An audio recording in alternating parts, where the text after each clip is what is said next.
All right, I am sitting here with a great, great, great, great, great, great, great friend. I don't think I had enough greats there, Gary. And what's fun about how the Lord works is you were an early part of this story. You have been a part of Salt since day one, before day one, and you're still here. And first off, thank you. Yeah. Gary, thank you for the way that you have poured into creatives all across, helped them revitalize their calling.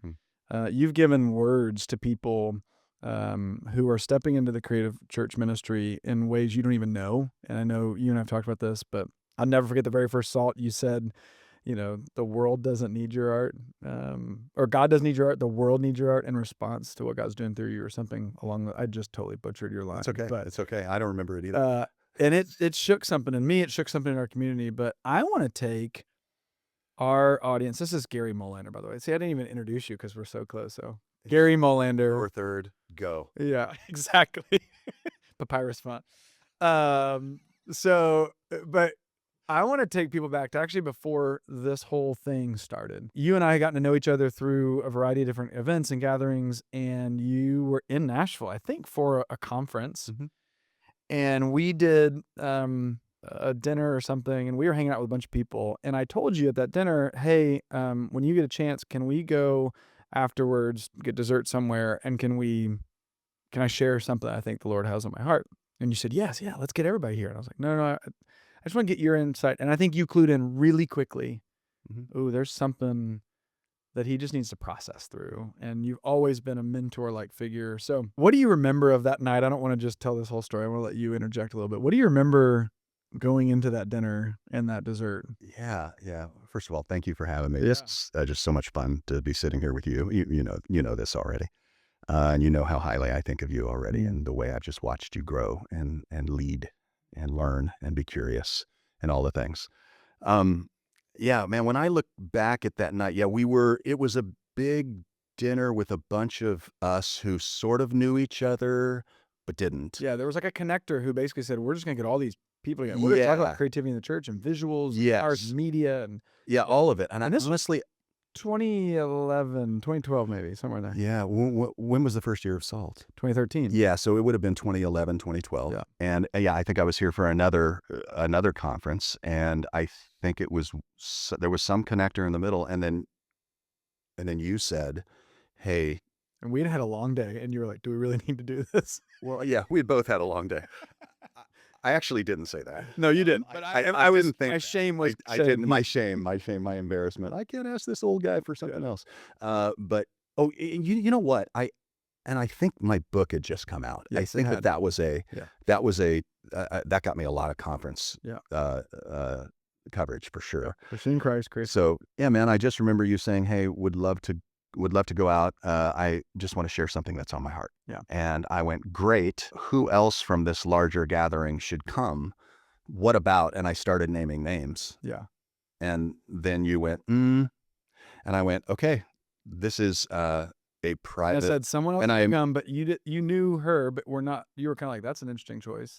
Right. yeah, I didn't know Which her. Katie, one of our Kind of did. co-creators. Yeah. I kind of did. And I trusted her a lot. Yeah. And so no biggie.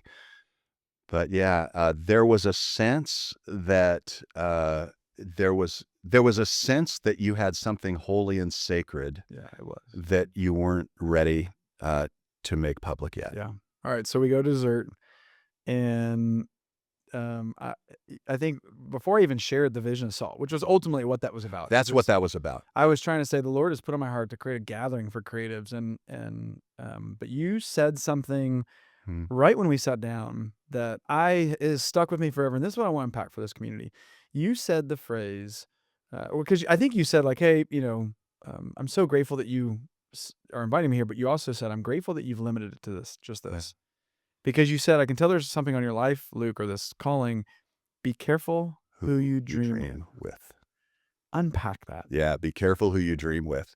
When you have every time in my life I had a God-given dream, uh, whether it was around a project when I was serving as a pastor, or at the ultimate was when I quit being a pastor, and then everyone wanted to partner with me because I had a God dream. Yeah.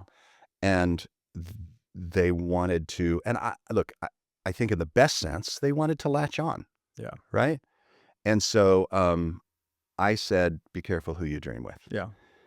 because not everyone is not everyone has the same calling on your life that you do. And the argument it is now that I'm older, I could say no one does. Yeah. Well, I remember in that conversation when we started talking and unpacking this, you said like, "Oh, I can tell this is in its infancy." I'm thinking right now as we're having this conversation, there's someone listening to this who has a God dream, Mm, whether that's a project in their mm, church, a side hustle mm, thing. It could be an initiative that they want to bring before their pastor that they know that they are called to do, or mhm. or whatever that is. Yeah. You were really keen on wait to start inviting people into that dream or sharing that dream until it's kind of more fully baked. And I Yeah. think you used an analogy of some sort of like you don't want someone messing with ingredients before it's actually been put in the oven. That's right. That's right. Yeah, I think what I would say today and what I said even back then, what I tried to communicate is you need to get reps on sharing this. Like you need to just there can't be a lot of I want to do a conference and then when people start asking you questions to go, I don't know. I don't know. I don't know. Try what Because is someone else who's a dreamer and an idea maker that? is going to come in and unintentionally, and I think this is what you said, there's not someone who's wanting to intentionally steal, No. but they're going to dream steal because their brain is, "Ooh, I got an idea for you. Ooh, we should do this." And then they feel bought in, and you're like, "Well, I'm not. Yeah. I don't know yet. I don't know what the And Lord's saying." and here's the thing, for them, it's just another project, Yeah, right? For you, it had been something that you had been living with and carrying yeah, for a while. yeah, And I remember that night, and it was so amazing to hear you say, Gary, I can't get this off yeah, my mind. I can't get it off my heart. It's like you were a little pregnant. yeah, yeah. It's true. I don't know if you Because, could be a little pregnant, but you were. but at that point, you're right. We had had enough prayer and meetings as our core team to know this thing was going to do something. We had a little bit of a timeline, I think, Yeah. and yeah. Yeah, So I think again, it's always unintentional, but there are dream sharers, right? Which I was cautioning you against. But then there's dream stealers yeah, too, yeah. and you do have to be careful about the dream stealer. There's also dream encouragers, and you were one of Mm, them. Walk me through. You get a chance. You're making films a lot. You are part of a lot of creative projects. Um, in the creative process, how do you choose who gets to be at the dream state with you mm, versus who kind of needs to maybe later in the process be a little bit of an antagonist in the editing process? Because those people are good, right? yeah, To push against an idea and go, hey, let me get you some holes. yeah, But who's in that dream state? Are there yeah. qualifiers for you? Yeah, absolutely. So no one who has anything to do with finance is at the dream state. I'm serious. No one. So my bookkeeper, that when I'm doing work for clients, and our Yeah, clients yeah, that I work with, their CFO is not coming in to yeah, bring to yes, the whiteboard. So and then the other qualifiers are I just want blue sky people. I don't want people at that first stage to say, why would we do it that way? Because I think it would be fun. Let's put it on the whiteboard. yeah, Why not? Right. And so those really are my dad used to tell me all this all the time. He loved the Nike. He loved the Nike slogan, just do it. yeah. He loved it. And he's like, before he died, he was like, Gary, just do it. That was his thing. Just do it. And I know he didn't know what it really meant, but, he was that guy in my life. He was the guy who was just go, try. And so I always wanted to have somebody at that whiteboard who would just say, go, just do it. Now, I didn't want someone to be writing and leading the whiteboard session. That was my job. Mm, And I think that for you, Salt was clearly your whiteboard experience. It was yours, yeah, and it was never mine. It yeah, was never, if you would have said, I want you to partner with me in this, I would have gone, no, that's not my thing. yeah, yeah, That's yours. yeah. And so for anyone who has a project or something bigger on their heart and they feel like God has put it there, I would say be careful who you dream with, but you can invite someone to a whiteboard session that lasts 60 minutes Yep. and say in and out, I'm buying lunch. Here's $100. Thank you for meeting with me. Yeah. Bill Gates always says, "Rent dreamers, hire doers." There it is. So There it is. make sure that you get enough dreamers at a table for a short time. For a short time. It can only be for a short time because that'll get exhausting, and you When know that. when and not just on the salt side, but in your creative process, Mhm. you see it all the time. When do you invite the naysayers in? Because they're going to have to be part of it in some capacity, right? Yeah. Yeah, I think when I've Because got a reality has to be faced. yes, so I think for me, when I've got a creative brief done or I've got a creative, like a story arc that I feel like is, I think 70% cooked, 60% cooked or whatever, then I invite the naysayers in. So then I invite people in who are gonna say, "Man, that script feels like you wrote it to church people. What you used a lot of churchy words in the Yeah. script, like that." And so I need those kind of Yes. people. I want, and you do too, and we know that, Yeah. right?